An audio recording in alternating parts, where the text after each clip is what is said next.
Zillow all are about to crash this real estate market. Hey everybody, Scott Walters, welcome to the channel. If you're new, I want to thank you for coming. If you're returning, I want to thank you for your continued support. Before we get into today's red hot topic, I'm going to politely ask you to give the video a like, subscribe to the channel, leave a comment below. I would love to hear from you. Please watch to the end for my final thought. Hit the bell icon so you're notified when new videos are released. It's very important to stay close to the channel in these very tricky times. All right, folks, welcome to the channel. It's always an honor and a privilege to be with you. I hope you're all doing great.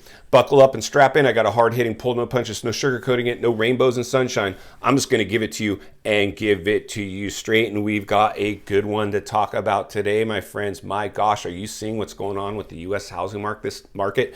This one is spinning out of control. Whew, insane.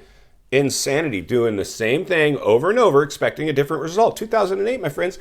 The same exact thing. We were in a real estate bubble, and historically, not 1% of the time, not 2% of the time, 100% of the time, anytime we've gotten the real estate market in a bubble, they have crashed. So when you produce artificially through stimulus programs and stimulus measures, the biggest bubble ever recorded in world history, you'd have to put a little bit of crash risk on that one, wouldn't you? Is it just me? Am I all alone out here, friends? I don't think so, but I see a lot of other real estate professionals trying to normalize what's going on out there, and that happened in 2008 as well. You can find a lot of articles, economists, and industry professionals like Zillow and Redfin and Opendoor, and I could go on and on and on. Anybody in this space has a vested interest, and they contributed. They were contributors. I always say, get out of the problem and in the solution. They contributed to the FOMO. They exposed it. They manipulated it. They did everything they could to maximize on it. And now what are they doing? They are throwing stuff overboard in waves, suspending all their iBuyer programs, laying off workers, trying to go back to being whatever they were before, a search engine to search properties. They're just talking. You know what they're doing right now? This is what really bugs me too. They're probably not in their conference rooms talking about, how they can get the euphoria going again. They're thinking, how can we manipulate the reverse FOMO and scratch people's itches however we need to scratch it now to scratch reverse FOMO, foreclosures. They'll probably, if I was forward thinking, critical thinking, which we try to do here, if you're new, please subscribe right away. There's never been a more important time in U.S. history to get forward thinking, critical thinking, centered and surrounded with like-minded people cutting through the chatter and giving it to you straight. Somebody in the industry that's saying the things you've probably already thought and just haven't heard anybody say it that you can trust. Whew, insane what we're talking about, friends. Insanity.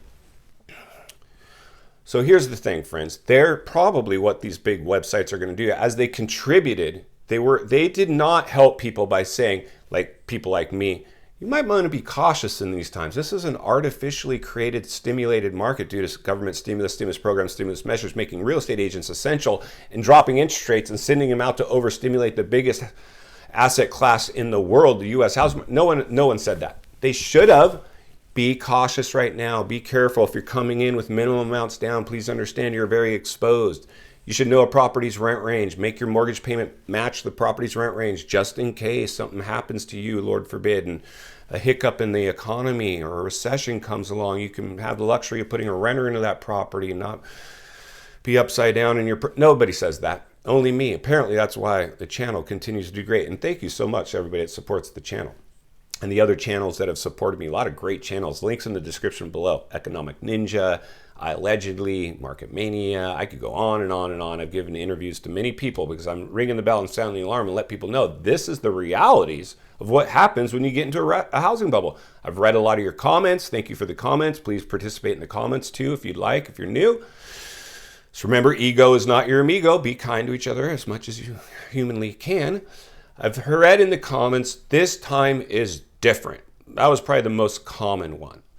For whatever reason, like it doesn't matter. Most of it is the loans today are stronger and blah, blah, blah. My response has always been, it doesn't really matter. Let's get out of the problem and in the solution. The problem was, friends, we found ourselves in another housing bubble. What put us there isn't as important as the facts are. We found ourselves in one again, and not a garden variety bubble. This one is worse than the last one because the way it was manipulated, manufactured, in the rate of growth it experienced, quickest to all-time highs artificially. That's not good. That's way worse than, loose lending.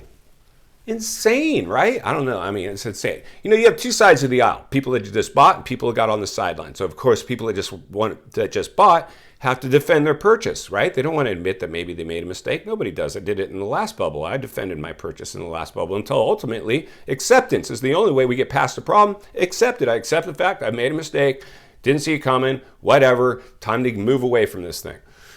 Or you're on the sidelines. I'm on the sidelines, therefore I'm smart. Nobody's smart in this one. Nobody's smarter than anybody else in this one. It's just some people drank the Kool-Aid. Even people in the industry drank the Kool-Aid. The majority of people. So understand that, friends. And what I really want to explain to you guys today is these big websites that benefited from the FOMO and contributed to the FOMO are now going to try to do the same thing on the opposite end of this. They're talking about right now how they can develop whatever they can develop to scratch your itch. It's probably going to be foreclosures and distressed homes and deals.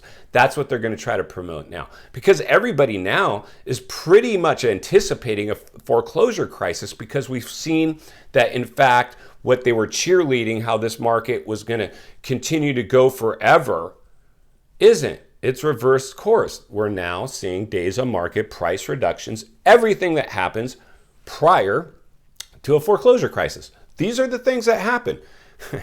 When the market turns the other direction, friends, this is what happens. As you enter into a recession, friends, this is what happens. When you have runaway inflation, friends, this is what happens. And the government has no tools to fight this one.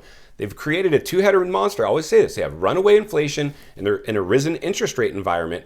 This is a two-headed monster. They can't put it out of the cage because as to battle inflation, they have to raise interest rates. So if they don't raise interest rates, inflation just is a slow motion crash of the economy. And if they raise interest rates too quick, it's a fast motion crash to the economy. You can't win in this one. It's impossible. It's virtually impossible. It's never been done before. It'll never be done again. Booms and busts in the markets. And final thoughts. I come to you as a friend, as a content creator. Somebody wants to see you not only win in real estate, win in life. Understanding when you get into the biggest housing bubble ever artificially produced in human history, it might have blowback. Buying outside the bubble for potentially pennies on the dollar is what the heavy hitters have been doing. I've been reporting on this for a long time now. They got out of these markets. The heavy hitters are heavier in cash than they've ever been, even if inflation is devaluing that cash because they understand being liquid is the best thing to do right now. Insulating ourselves, having a cushion. Save your cash for a crash, save it for a rainy day. Save it for whatever you need to save it for. My advice is to insulate yourself the best you know how. A lot of people drank the Kool-Aid and they maybe saw some appreciation in their real estate and raced out and felt because they created the wealth effect. Bought new cars, RVs, recreational vehicles, took vacations, ate out every night. Bad. Whew.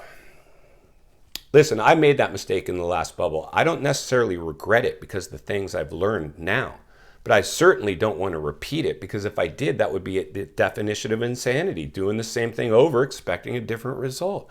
Many people will learn a very valuable lesson in this next downturn. They're going to learn the lesson I've already learned this go around. It's just the way it is. Hopefully in the next one, they don't succumb to the FOMO again, because chances are we'll see another boom in the markets in however many years it takes to climb out of this one. That's just the reality. Understand these big websites that contributed to the bubble we're in now are going to try to do what they can to manipulate and maneuver themselves into a position to capitalize on the reverse end of this. My guess is probably promoting foreclosures, and there's a lot of companies right now that are basically gearing up for foreclosures or marketing foreclosures. It's always been a big scam in the past. It will be again. Buy foreclosures for pennies on the dollar, click, and next thing you know, watch this channel if you want to know how to buy foreclosures. I believe by the end of the year we're talking about them. By next year we're in a full-blown crisis, but you'll have to stay tuned to find out for sure. If you appreciate the content, I do want to humbly ask you to give the video a like, subscribe to the channel, leave a comment below. I would love to hear from you. Social media links are in the description of this video if you'd like to contact me there, along with links to channels I've appeared on I think you might enjoy. If you're interested in buying or selling real estate here in America, there's an email in the description for you as well. I have a network of top-rated agents in the nation ready to assist you. If you're watching from your television set today and you enjoyed this video, I think you're really going to love the next video. And there's an easy subscribe icon for your convenience. As always, thank you for your time today. Please go make it count. I'll see you on the next video.